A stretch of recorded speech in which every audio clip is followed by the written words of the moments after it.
Hello and welcome to Raw Chatter. I am your host speaking, Vicky Midwood, integrative health, nutrition and lifestyle coach, and I have got a guest with me today. I am so excited to hear Caitriona share her story of mental health and just how she got to be the incredible copy and content writer that she is today. This is a really interesting journey, folks, and I really hope that you do stay and listen to the end. So, Caitriona, over to you without further ado. Thanks for joining me and tell us about your journey. Thank you, Vicky, and thanks for having me today. So yeah, I'm 43 now, and I would say that my mental health journey started probably late teens. Maybe wasn't very aware, and Right. it was I was a student. I was studying folk theatre in Ireland at the time with the National Folk Theatre, Shim Satira, and but it was definitely the summer, and I remember I'd had a conversation with my aunt, and I was really experiencing some extreme lows, and she sort of not in a bad way, but she sort of brushed it off, and she said, "But you'll never have," she said, "you'll never have the highs that you had as a teenager, but you'll also never have the lows." Right. And when you're 20, and I don't know if you're really fully formed then, because of course in every decade we look back at ourselves. Yeah. So I wasn't sure if these lows were part of that, some sort of hangover from teenage years, but I hit puberty very early. So Right. another part of me, it's like my mind was telling myself, no, this isn't normal. You shouldn't be this down. And very much and very sadly to say, but I think important to share, like this came to a head. We used to do dinners in different houses, big groups of us, Right. like up to 16 of us going to each other's house, and we'd all sort of pitch in, we'd cook a big dinner, and it was really lovely. Is this while you were studying? Yeah. Yeah. So this wasn't actually, wasn't the people I was studying with. Right. I do want to be quite clear about that, because I was bullied in college. So, yeah. Right. Okay. And so these were friends of mine. And I was in a friend's house. I was actually in her parents' house, but they had allowed us, we did the big Sunday dinner. And I was upstairs and I was rifling through their bathroom cabinet. Wow. Which first of all wouldn't be me. I respect people's privacy, even when I was younger. But I was like looking at different pills. I had a clue what these pills were, and I was going to take them. Right. I was like, if I take all of these, that will like end things. So just to help people to get into the picture, so you'd started your puberty early and already were experiencing, I guess, mood swings, and you'd kind of spoken about it and were told, well, here's kind of part and parcel of it, and what have you, and it'll get better as you get older. But what you're saying is, in your 20s, you were still getting these same thoughts and feelings, and just not sure what was normal and what wasn't. And this is, I think, something that a lot of people will be able to relate to. But the feelings then that you had were that overwhelming that suddenly you're finding yourself in this bathroom rifling through a cabinet, because the thought process is, what is the thought process? Do you even know? It was just it's like saying it is quite hard there, but I suppose that idea was, I wanted out. Right. Wanted an out. And I think what I'm touching on though was not, I hadn't felt like that as a teenager, I had highs and lows, and this seemed worse. Different. Right. Yeah.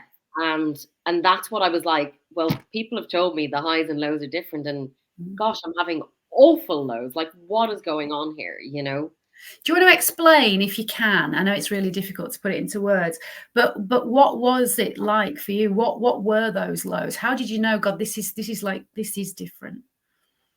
It's like, since I've described it like it's like there's a vacuum at the center of my chest, and it's just like sucking out.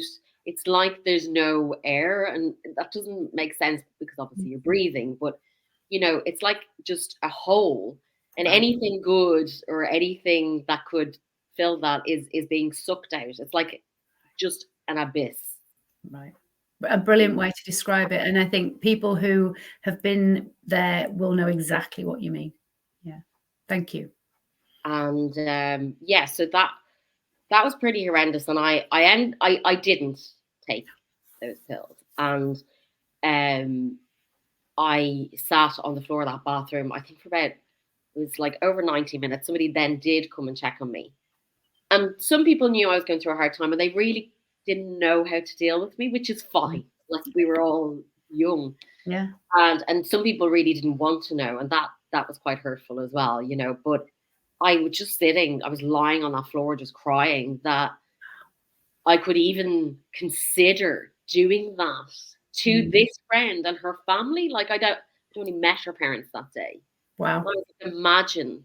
And I'm very visual. That, you know, the theater side, I was doing a lot of directing in theater, so I could just envision the whole scene and doing this to these people, you know, and I hated myself more for that. Right, made it even worse. Yeah. So somebody eventually like came to see if I was okay. Probably had a sense I was crying and things like that. You know? I said, yeah, I'm fine. And I said, I need to leave. I need to leave. And bless them, they sort of went downstairs and they said, like, don't come out of the dining room, sitting room. And they took me out and basically just like let me sort of get free of the house without explanations or anything else. I just felt like I couldn't talk to anyone. Yeah. And I think, you know, so many people can also resonate with that, because what do you say really in that situation? You just kind of want to get out of there, don't you? Yeah. And I think this is something, Vicky, that I've said to you before. There's a real shame with like all the, you know, the levels of mental illness. And that's one of the reasons that I always want to talk about it. I'm always very open about it now. I wasn't for a long time. And I feel like that's I know it happens with young men, but you know, I was a young woman, and being whatever kind of young woman you are, you know what I mean? Like, there is that shame that you can't admit this. Yeah. And I think that's so powerful that you have shared it, and it is so important that we do talk about it, because there are a lot of young girls and young guys who are having these exact thoughts, and they genuinely believe that there's something wrong with them and it's only them. And the more that we can share, actually, no, I felt like that. And I felt the shame as well, and I felt I couldn't talk about it. But actually, let's change that, because you've gone through it, I've gone through it. Pretty much everybody I work with will have a very similar story, that at some point, that's what they wanted to do. They wanted an out, and then felt ashamed about the repercussions of that when they didn't do it. And being able to explain that without feeling judged, without feeling ashamed, without feeling that you're a terrible person, it feels a little bit risky, doesn't it? And that's why we don't do it. But I think the more we can open that door and just go, actually, no, there are more people than you actually realize who think these thoughts and who do exactly this kind of thing. And you are not the only one. And it's okay to talk about it. Yeah. I mean, I don't fault people at all, you know, around me necessarily. And I think that's the thing as well. Like, as I've got older, when you're speaking to people that don't get it, like one of my really close friends, she's been with me since then, and she's like, I feel so bad. She was like, I can't imagine feeling that way. Yeah. And she was like, and I can't imagine you feeling that way. She was like, I used to not be able to, but yeah, and it, like, that's not their fault either. Okay. So it's difficult because we're saying to people, talk. Yeah. But when they do get a sense that there's somebody not understanding this, of course you're going to close them. Yeah, you know? Of course you are. And this is the tricky bit, isn't it? It's finding somebody who does get it, and finding somebody who is not going to actually make you feel worse. And that in of itself is a bit of a challenge, because there's some trust involved, because you don't know. You think you know somebody, but you don't actually know how they're going to respond to what you're telling them until you tell them. And that's scary. Yeah. Yeah. Absolutely. And I think that's maybe I'm jumping the gun a little bit, but like I've been for a lot of counselling. I often say this. I even say it in business. You know, I was like, I've been for a lot of therapy, and I do. I think that's a journey, but finding a therapist that you trust is not. You know, it doesn't always happen straight away for No. people. No. And I definitely think when you're younger, again, there's so much going on, like because you're, you know, learning who you are and you don't know like boundaries and how much to give to somebody. And of course they're a professional, but it can be really tricky. And I know, like I'm articulate. It's easier for me to express than for some people. You know what I mean? Absolutely. Yeah, really, really good, viable points. So you left the party, you went out, well, not the party, but the kind of the meal, and you kind of you disappeared. And tell us then what happened. Well, I went home and I feel like I cried for 3 days. I'm sure that I must have had work or something, but I just remember being in bed and Right. various people coming to see me, which was nice. Mm. And they didn't know what had happened. They just Right. knew, you know. So I also during that time, I think like I felt some people withdraw, and and that was hard too. But I at some point during that week, because that was a Sunday, I was like, that's not a normal feeling or situation. Right. And you probably need to go for counseling. And I Mm. think one of my other friends had said that. And this was in like the year 2000. In Ireland, you know, therapy was seen as very American, something we saw on Cruel Intentions, you know, or Right. Yeah. Something other people did. but also but very Americanized. Yeah. Not like we didn't hear of our friends' mothers going for therapy or anything like that. You know, in Ireland, I do again the shame thing, you know. I think there's a lot of get on with it, like we're stoic people, we've been through a lot. So but I looked up a counselling practice and it was sort of donate what you can. And I went and it's really funny because like you think of your life and all the different things that have happened in your life. I remember so clearly there was steps up to this building. Right. Walking up and a sort of a sense of trepidation. I And can imagine. Yeah. when you reflect on that, that's like from what I'm going to tell them. Yeah. You Yeah. know, they were lovely, and there was, you know, they did sort of questionnaires and things like that. And I went twice, Mm-hmm. and the third time, and again, and it was like I was going up the steps, and I just was like, I can't, Right. I can't. And this is something that as well I wanted to say today, and I say to people, go the first anytime to be honest, but the very first time that you seek help is really, really hard. Yeah. And to be honest, it takes a while to get easier. And I know that's not a comfort, but because you are holding a mirror up to yourself, and Right. you do like anything good that comes in life, you do have to do the work. Mm-hmm. You won't, it's like you won't get better by not talking about it, you know. Correct. Yeah. And you won't get better if you just put everything into a little box like I like to do sometimes. You won't get better. So there is work involved, but how amazing to work on yourself, you know. And I think this is the challenge for a lot of young people because they don't necessarily know how to keep on doing the work, and there's this sense of I'm different, and how much, as you said, how much do I share on that first session? It's such an unknown. You don't know how it's going to go. You don't know who this person is. Are you going to get on? Is it the right person for you? All of that is going through your head, but by the third session something said to you, no. I wasn't able. For whatever reason, it wasn't time. I didn't feel. I suppose now, but of course, hindsight's 2020. You know, there's things that I may have found hard to speak about then that I didn't think that I would. Right. Right. And that's another important point, I think, is that there's things, despite a lot of therapy that I had, there's things I didn't start dealing with until just a few years ago. Right. That I always said, that's not a problem. some of that might have been the way that therapists were directing that with me wasn't the right way for me. And this is what I mean. Like, you're going to a person that they have a lot of tools. It's also sometimes you've got to tell them that's not the right tool for me. That's not the right direction for me. And again, that's not something you will learn unless you go quite a bit.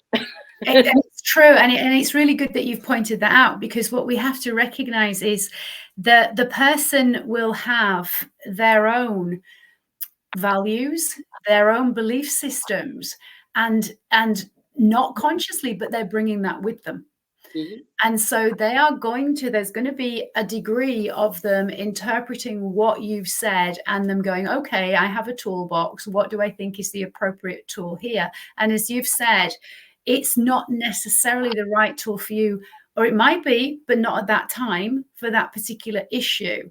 And you as the participant, if you don't know yourself very well, you're not going to know until you try it, if it is the right thing for you.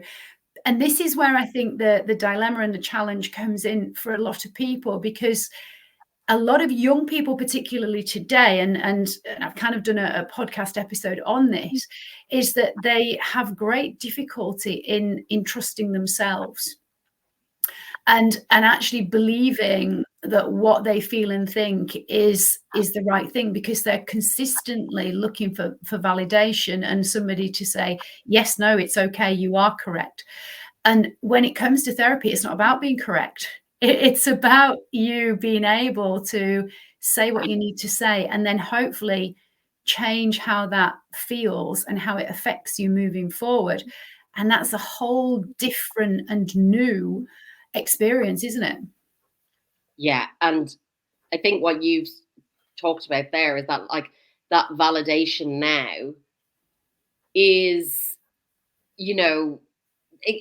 it can go on until much later life. I sometimes think, we're still seeking validation in ways, but social media has really brought this to the fore. And I genuinely, I was like, I don't know how I would have been, I don't know if I'd be here if I had to deal with all of that. I see, and I can laugh it off, but a 15-year-old girl can't. Yeah. And it must, I really, it's, there's fantastic things about social media, but there's a lot of toxicity and fakeness, to be honest, like this, what you've seen, like that photo took 15 hours to set up. Yeah. And this is, we kind of know on a knowing level that what we're seeing is a highlight reel. But then there's that unconscious part of you that goes, yeah, but I want that life, and I want to be able to do that, and I want to look like that. So even though we know it's not real, we're still buying into it. And this is where, when you actually understand how the brain works as opposed to how the mind works, and that they're not the same, but you're not going to be taught that by a therapist necessarily to start with in a session or two. No, and I'd say it's something that's been studied a lot now. You know what I mean? So they'll have the tools, or maybe some do already. You know what I mean? It has been around, but yes, like you're going to see, I'd say, some of the older therapists like grappling with these things that, and at least they have the language, or maybe some of the other tools. But I do wish, I was like when I went to cognitive behavioral therapy, and they say, is it kind? Is it necessary? Would you like it said to you? Yeah. All of this. Just for anybody listening there, can you just explain cognitive behavioral therapy? So it's about you. Well, do you want to explain it rather than me? Oh, I hope I can do it well. I suppose it's about reprogramming pathways and how you react to things. Right. So it's about the behavior and your thinking around the behavior, so that you can change or reframe, if you like, the way that you think about things, and therefore you're going to do things differently. And it's, I find it's sometimes it's almost meditative. Yes. We're in a very reactive society. And if you just take a beat. Yeah. Do you want to just repeat them questions again that you were asked, just to help people to recognize? There's 4, and I'm only remembering 3 right now. Sorry. Is it kind? Right. Yeah. Is it necessary? Yeah. Would I like it said to me? Right. And those are really powerful questions just for anybody to ask themselves about any behavior that they're thinking of doing or questioning. Is this the right thing to do? Should I do it? They're just a really good kind of powerful grounding foundation, aren't they? Yeah. I love it. I say it all the time. And I mean, I learned those words like, or that it must be 12 or 13 years ago now. Yeah. Nice. You know? Nice. So you went for behavioral therapy and I'm guessing that when you decided that therapy, particularly that one that you walked away from, wasn't for you, life just continued and you just tried to carry on and muddle through. And how were you feeling then as you were going along? Oh, not good. I had several more really bad episodes. Right. And even though, you know, I'd always wanted to travel, I'd always want to move away. I think for a time I thought, and also it's easy to attribute because when sad things happen in life, it's normal to be sad. You know, if you have a breakup or if you're having difficulties with friends or if you lose a job or anything like that, it's quite normal to be sad. Yeah. Depression is not the same as being sad. As I said, you know, it was like, it's like the vacuum. So sometimes when I would have depressive episodes, I would see sort of that something in my life was maybe a trigger. Right. It was a lot later. It was actually, so I moved to Dubai.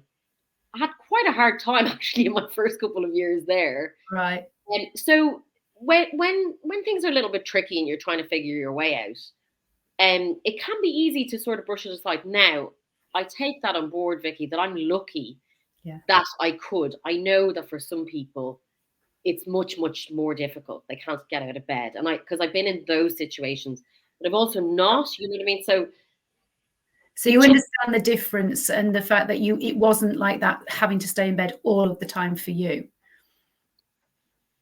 Not all of the time. All of the time. You know what I mean? I was like, there was, so I got to a period where from the outside, and very much if there was social media, that's, I had such an amazing life, you know. Right. Job, I had just met a really nice guy, you know, wonderful friends. I was living life in the sun, yada yada yada. I felt like I had no soul. Like I felt horrendous. And when I tried to discuss it with that guy that I was with, he said to me, "Depression. Well, that's a bit of a middle class disease, isn't it?" Wow. Gosh. Yeah, which is pretty powerful stuff, you know. Like, in retrospect, I'm like, should have dumped him right there. Yeah, if that wasn't a red flag, I don't know what would be. But I guess at the time, you weren't expecting him to come out with that, and did that make you then question yourself? No, but it fed into the shame. Like, right. I knew I was depressed again. I was saying, you can't feel like this when everything is good. Like, you're putting good in. I was healthy as well. You know, I was like, I was doing a lot of water sports, things I'd never done before. You know, I had a really full, invigorating life. Right. And I felt like I was dead inside. That's a really good way to describe it for people who kind of are resonating but can't put it into words for themselves. I think that's a really clear way. Thank you. Well, thank you. And yeah, so it was probably another year when, and things just, because you leave it, and I got worse and worse and worse. And in a sense, that's when I was like, feel like I was high functioning. Right. I was performing really well at work, and they were really, I was in a sales environment. I guess there was pressure, but I wouldn't say I wasn't been like on a trading floor or anything like that. Right.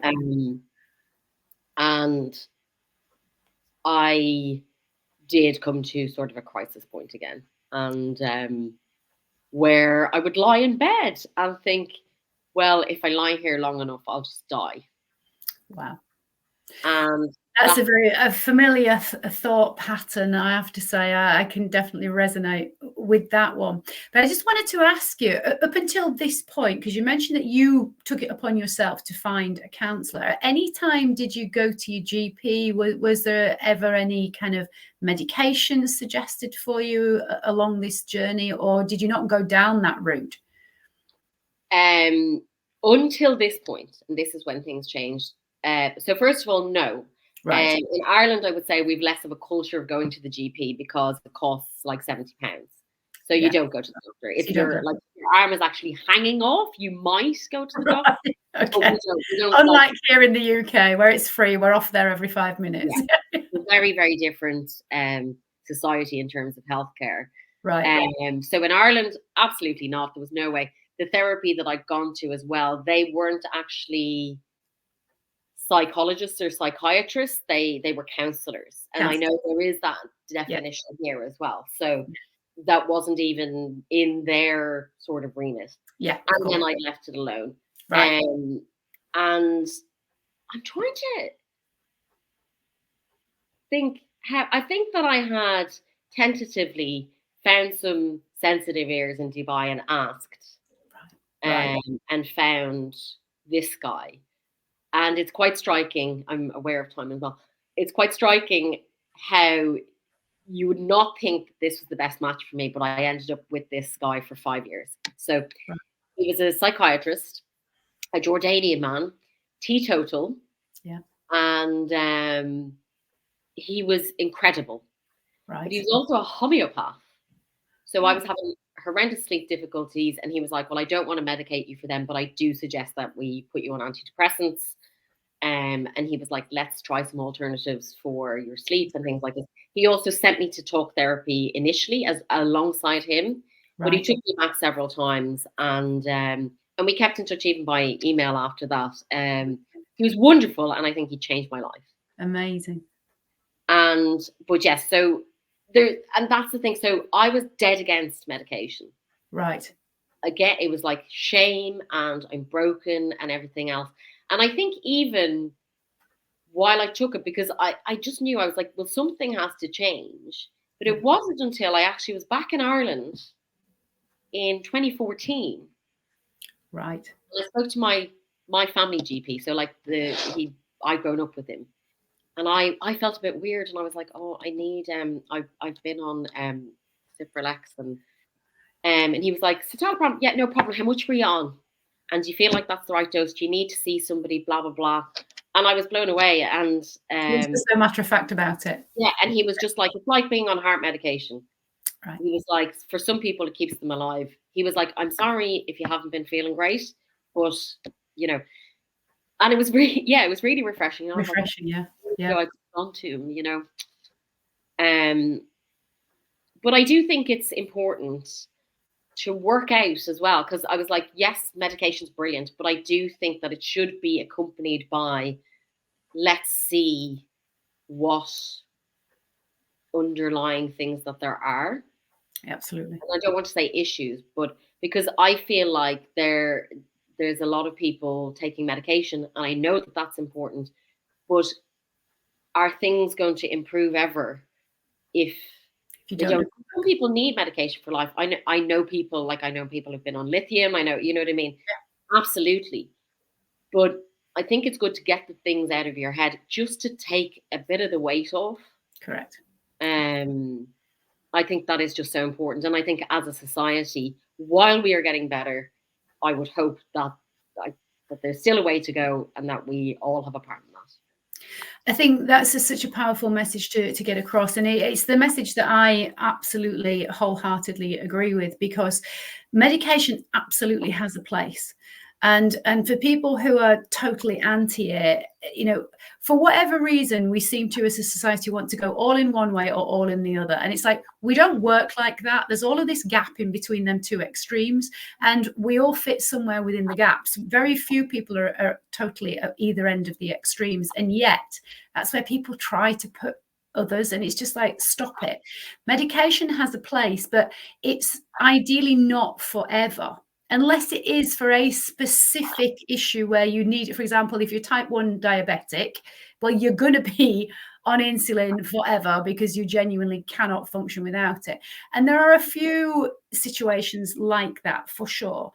But normally the place for medication is to help you to turn down the volume, if you like, of the symptoms that you are really distressed by, so that it gives you a bit of space and opportunity to be able to actually deal with the underlying root cause. Because when we can deal with the root cause, then hopefully the symptoms will disappear, and we shouldn't therefore need the medication, or at least in the dosage that we started off at, for long term. But as you quite rightly said, some people will, and that's due to various factors, and recognizing that we're all different and one size does not fit all. And there's no shame in medication. It's a bit like saying, I've broken my leg, I'm ashamed to get a pot on it. Well, you wouldn't think that, would you? You think you're a bit of a nana for not getting a pot on it.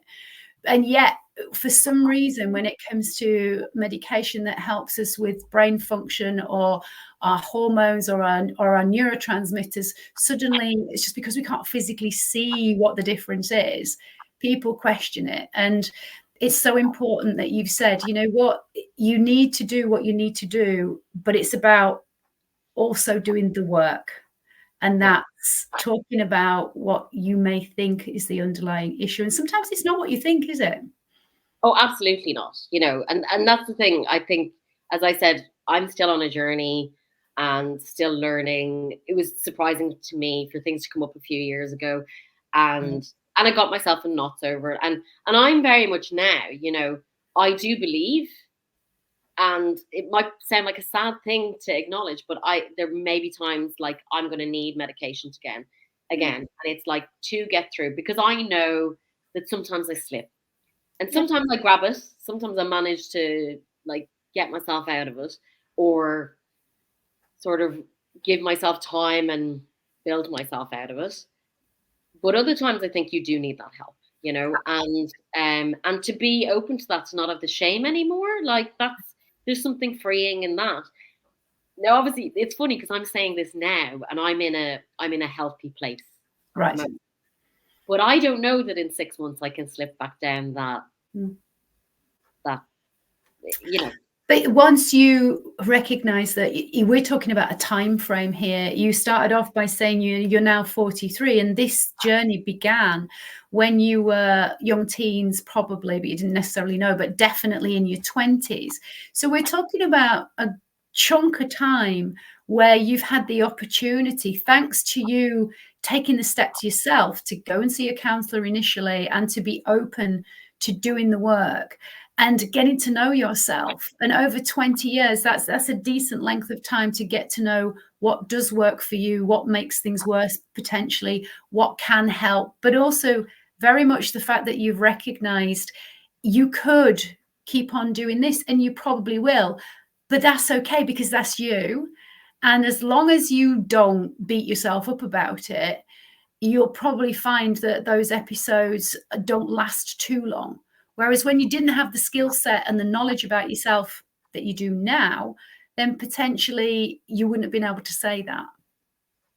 Yeah, absolutely. As I said, you know, lying in bed thinking you'll just die, trying to figure out ways to die. And now if that sort of thinking creeps in, well, obviously I've done some CBT, I've done like different things, that there's a little bit of me that's going, oh, here it is. And, you know, and people say the black dog, that to me, I'm like, that really, and it's amazing how many people do, that's resounding to them, because I'm like the vacuum, but that's that. Knowing that that's that.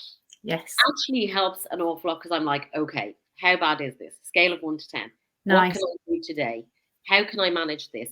What baby steps? Like, because sometimes it is baby steps. Sometimes it's like, just go to the bathroom. Yeah. Just brush your teeth. Just have some water. Just have an orange. I'm somebody that loses my appetite a lot when I'm depressed. So an orange, I don't know why, since I was 20, an orange, I can have an orange. Yeah. you know. Well, it's And what works. It's what works for you, regardless of what anybody thinks. But the very fact that you know what those tools are, and as you said, sometimes it's just literally just do one thing.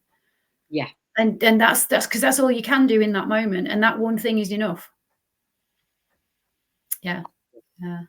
So now tell us within this, because obviously you went to Dubai and you were in theatre originally, and then you've done all kinds of things. And so whereabouts did the writing come in, and how did you figure out that you were really good at writing?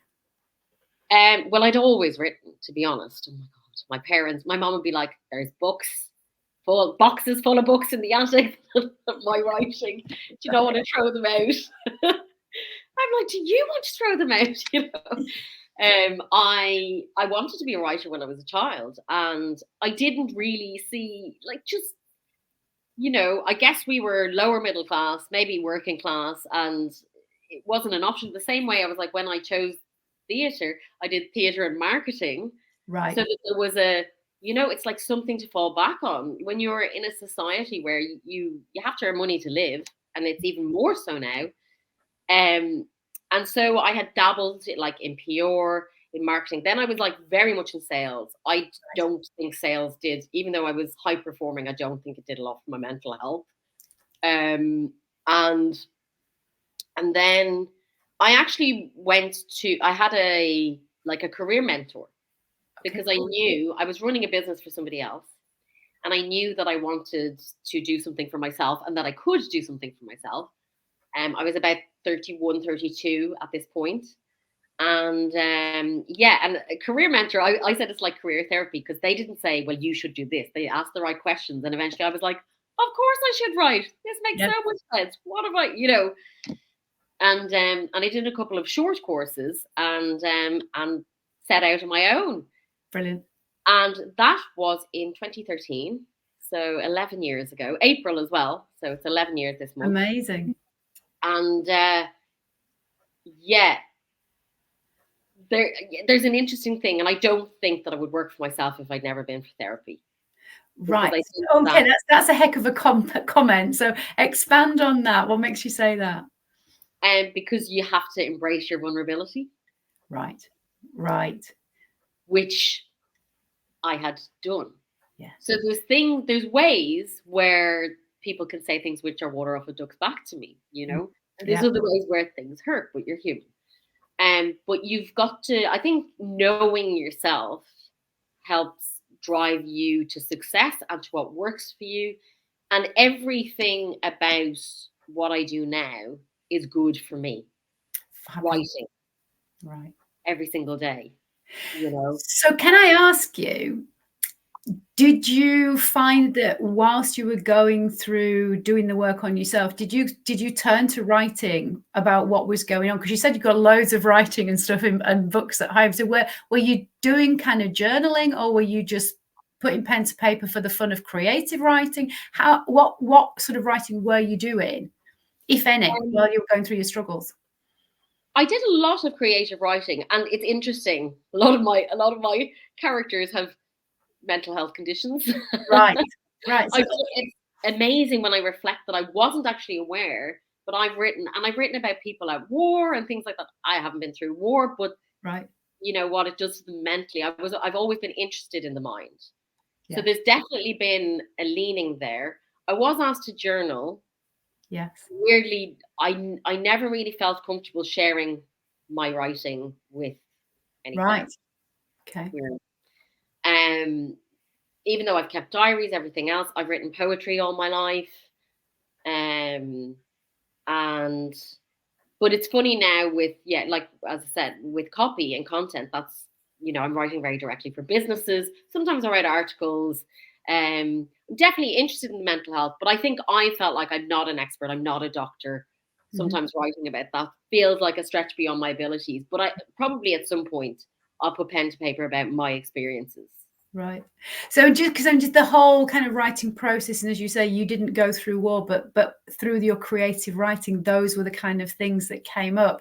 It makes you wonder if that was kind of your brain's way of unconsciously unloading, unpacking, letting go of some of the stuff that perhaps it needed to, but just in a story form. Because I think the way that stuff comes out, it's like with art, isn't it? I know for a lot of people, just being creative and allowing colors and shapes to just flow in terms of art just allows them to get some kind of relief, freedom, and just that kind of feel good factor of allowing yourself to just be. And that's what creative writing does, doesn't it? As does artistry. So tell people now what you get the most joy out of, because obviously working for yourself for such a long period of time and being self-employed, that's just a long time. We all know the stats on people who work for themselves are not high, especially in the first year or two. And so you've been at it for a long time. Do you still feel as excited and passionate about it now, or is it even more so now the longer you've been doing it? Tell us about what lights you up in your business. There's definitely a sense of achievement, like you said. You do sort of go, wow, 11 years and little old me, you know. Yeah. My parents would have said, you know, I was a high achiever. I'm somebody that likes to achieve. So there's that aspect, and that really works in copywriting because you want to be the best. And I get very excited about new projects, but I'm also, it's really fulfilling. There's a client that I've worked with for 8 years, and I have to say that every so often there's something new. So I was like, there's a lovely quiet confidence in the things that I've always been doing for them, and you're constantly reinventing the wheel. Like, right. You know, everyone's used all of these words before, but you've got to find a new way. And so that means that every day, like, so my brain's at work every day. And I do think that if you can engage your brain, like, quite deeply every day, it distracts. Yeah. I know that my quiet times at work is when my mind starts to go down. Right. So I need to, like, keep that sort of wheel going. I definitely feel that, like, working in a creative industry is just really positive for me. And yeah, I wouldn't say it's like every day I'm excited to get out of bed. No. I live in Manchester. However, certain times, certain rushes come, like I'm working on something. And even today, I've got something to get my teeth into. And I'm excited. And I'm excited to sort of prove once again, it's like, yes, I can do this. You know, it's always that. Yeah. And that sense of, as you say, achievement and satisfaction, which is something that so many people do actually have, and we need it. It's what allows us to be successful. It is what drives us forward. So if you could leave our listeners with a message for them to take away from your journey and what they've heard you share so far, what would it be? This isn't what I thought I was going to say, but don't be ashamed. Nice. Excellent. I love that. What did you think you were going to say? Now you said that, I'm going to have to ask that question. Well, we had sort of covered it. I was like, the one thing, just do one thing. Just do one thing. Right. And I think from a practical point of view, that is excellent advice. But over and above, I love that. Yeah. Don't be ashamed, because ultimately that can stop you from getting the help that you absolutely do deserve and that you need. It's just been a great journey, and I want to say thank you so much, Caitriona, for sharing that with us, because I'm hoping that people will like and will subscribe. And if you are listening and you have found whatever Caitriona has shared has made a kind of a hit you, or you think you want to respond, you can do that in the show notes. Let people know, Caitriona, where they can connect with you if they do want to kind of reach out and maybe just have a bit of a chat about their journey, but also where they can find you from a writing point of view as well. LinkedIn is always the best place to find me under my weirdly spelt name. Yes. People can see on the screen. If you're watching on YouTube, you can see it. If you're listening on podcast, it is spelled Caitriona. That's the spelling, but it is pronounced Caitriona, and it's McBride.